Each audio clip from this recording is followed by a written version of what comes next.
매년 수만 명의 인파가 미국 네브래스카의 작은 도시 오마하로 모여듭니다.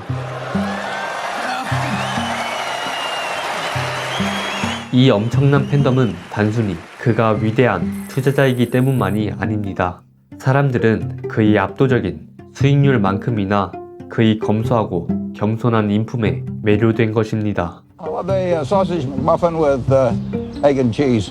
$3.17 is a bacon, egg, and cheese biscuit, but the market's down this morning, so I think I'll pass up the $3.17 and go with the $2.95. 버핏의 겸손함은 단순히 태도에서 그치지 않는데요. 이는 그의 투자 철학에서도 명확하게 드러납니다. 그는 자신이 완벽하게 이해할 수 있는 비즈니스 모델이 아니라면 아무리 유망해 보일지라도 쳐다보지 않습니다. 자신의 능력의 범위를 인지하고 지키는 것이죠. The most important thing is to be able to define which ones you can come to an intelligent decision on and which ones are beyond your capacity to evaluate. 이 겸손함은 버핏이 기업의 가치를 평가하는 방식에도 그대로 묻어 있습니다. 기업의 가치는 기업이 미래에 벌어들일 모든 현금을 현재의 가치로 환산해 더함으로써 측정되는데요. 하지만 미래의 현금 흐름을 정확하게 계산하는 것은 사실상 불가능하기 때문에 투자자들은 오차를 고려해서 계산하죠. 기업의 가치를 하나의 숫자가 아니라 범위로 설정하고 보수적으로 평가하는 겁니다. 그런데 버핏 회장은 남들보다 더욱 보수적인 잣대를 고수합니다. Using the word EBITDA, if every time you saw that word, you just substituted the phrase earnings. 심지어 그는 단기 순이익을 사용하지 않습니다. 대신에 그는 주주익이라는 자신만의 개념을 사용하죠. 공장을 돌리고 설비를 투자한 뒤에 실제로 주주에게 돌아가는 현금이 얼마냐는 겁니다. We regard the reported earnings, actually the reported earnings plus or minus, but usually plus, purchase accounting adjustments. 이렇게 안전마진이 충분하게 확보됐으며 경쟁자가 넘볼 수 없는 경제적 해자를 지닌 위대한 기업이 나타날 때 버핏은 이 단 한 번의 기회를 위해 인내심을 갖고 기다립니다. 스트라이크 존에 완벽한 공이 들어올 때까지 방망이를 꽉 쥐고 말이죠. In investing, there's no called strikes. People can throw Microsoft at me and General Motors, and I don't have to swing. So I can wait there and look at thousands of companies day after day, and only when I see something I understand and when I like the price at which it's selling, then if I swing. 하지만 아무리 이 지혜로운 성관이 있다고 하더라도 투자를 할 자본이 없다면 이는 무용지물일 것입니다. 버크셔의 성공은 단순히 그들이 투자를 잘했기 때문만은 아닙니다. 버크셔의 성공에 큰 기여를 한 또 다른 요소는 바로 플로트입니다. The insurance business provides us with float, and float is money that we hold that doesn't belong to us. 버크셔는 산하에 수많은 보험사들을 품고 있습니다. 보험사는 고객으로부터 보험료를 먼저 받고 사고가 발생하면 추후에 보험금을 지급하죠. 이 보험금을 지급하기 전까지 버크셔의 수중에 머무는 이 거대한 돈의 뭉치, 이것이 바로 플로트입니다. 버핏은 이를 이자가 없는 무한한 대출금이라고 부르는데요. 남들이 비싼 이자를 내면서 돈을 빌릴 때 버핏은 오히려 돈을 받으면서 투자금을 조달한 것이죠.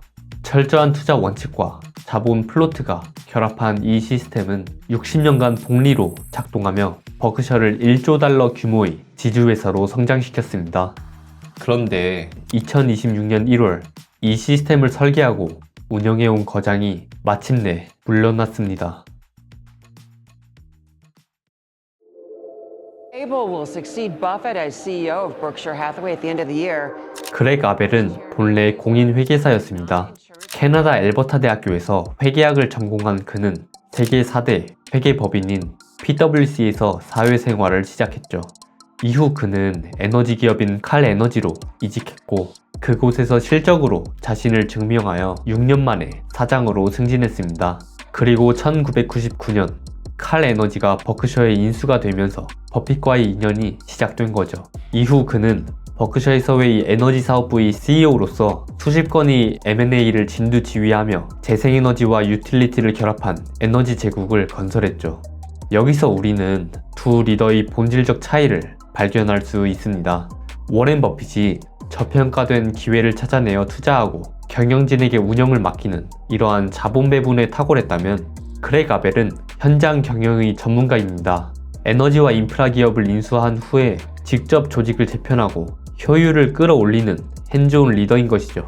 버핏이 시장을 읽고 자본을 배분했다면 아벨은 자기가 기업 안으로 들어가서 실질적인 변화를 직접 이끌어낸 겁니다. 이 차이는 2025년 10월 진행된 옥시캠 인수에서 극명하게 드러납니다. 이전의 버크셔는 이 옥시덴탈이 지분 28%를 소유한 대주주였지만 이 회사 전체를 인수하진 않겠다고 밝혀왔는데요. 하지만 아벨은 달랐습니다. 아벨은 이 옥시덴탈의 핵심 사업부인 옥시캠을 13조 원을 들여서 통째로 인수해서 직접 경영에 나섰죠. 이는 아벨이 버핏과 다르게 이 지분 투자보다는 적극적인 통합 경영을 추구하고 있다는 것을 보여줍니다. 아벨은 현장 경영 전문가로 향후에도 현금 흐름이 안정적인 인프라와 에너지 자산을 직접 인수하는 전략을 이어갈 것으로 예상됩니다. 이러한 변화가 과연 기존 버핏의 문화와 어떻게 조화될지는 앞으로 지켜봐야 할 대목입니다. 이러한 변화의 바람은 단순히 경영 스타일에서 끝나지 않습니다. 버크셔에서의 이 인적 자산에도 거대한 지각 변동이 감지되고 있는데요. 기업의 무게 중심이 이렇게 이동하면서 기업을 지탱해온 원로들 또한 무대를 떠나고 있는 것입니다. 먼저 투자 부문을 보좌하고 가이코의 현대화를 이끌었던 토드 콤스가 최근 JP모건 체이스로 이적했고 40년간 버크셔의 재무를 담당했던 마크 햄버그 CFO 역시 2027년 은퇴를 예고했습니다. 또한 보험 부문의 전설 버크셔의 심장인 플로트를 창출하고 관리해온 아지트 자인 역시 은퇴가 예상되고 있죠. 이 거대한 세대 교체는 버크셔에게 도전이자 새로운 기회가 될 것입니다. 가장 중요한 변화는 역시 버핏이 이 영향력에서 비롯됩니다. 먼저 직관적으로 눈에 띄는 것은 보상의 차이인데요. 지난 수십 년간 버핏의 연봉은 10만 달러에 불과했습니다. 하지만 신임 CEO 아벨의 올해 연봉은 버핏이 250배인 2,500만 달러로 책정되었습니다.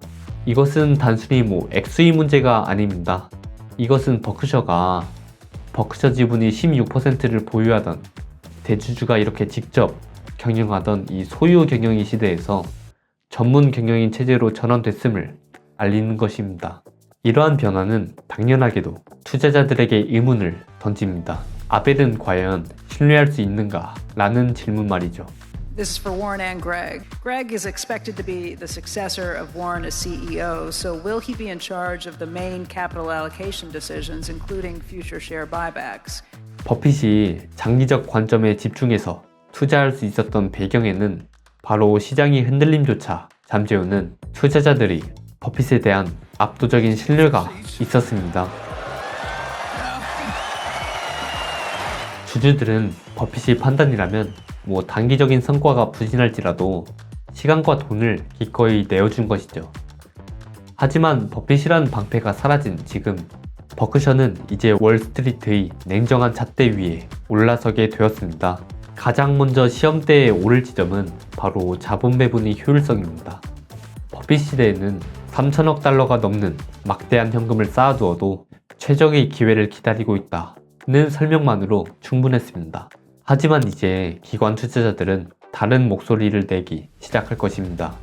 만약 이 거대한 축적된 자본이 효율적으로 배분되지 않거나 효율적으로 배분되지 않았다고 판단될 경우 이 과거에는 무시되었던 배당금 지급이나 자사주 매입 이러한 것들에 대한 압력이 현실화될 수 있는 것이죠. 이러한 압력들은 결국 이 아벨의 어깨를 무겁게 만듭니다. 아벨은 이 때문에 버핏이 가졌던 초장기적 관점을 유지하면서도 매 분기 성과를 증명해야 하는 전문 경영인으로서의 요구를 동시에 충족시켜야 하기 때문입니다. 그런데 반대로 이러한 할인을 기회로 보는 시각도 여러 존재합니다. 왜냐면은 버핏이 CEO 자리에서 물러나긴 했어도 회장직으로서 앞으로 이 버크셔에 대한 감독을 계속 할 것이고, 그리고 무엇보다도 아벨은 이미 검증된 리더이기 때문입니다.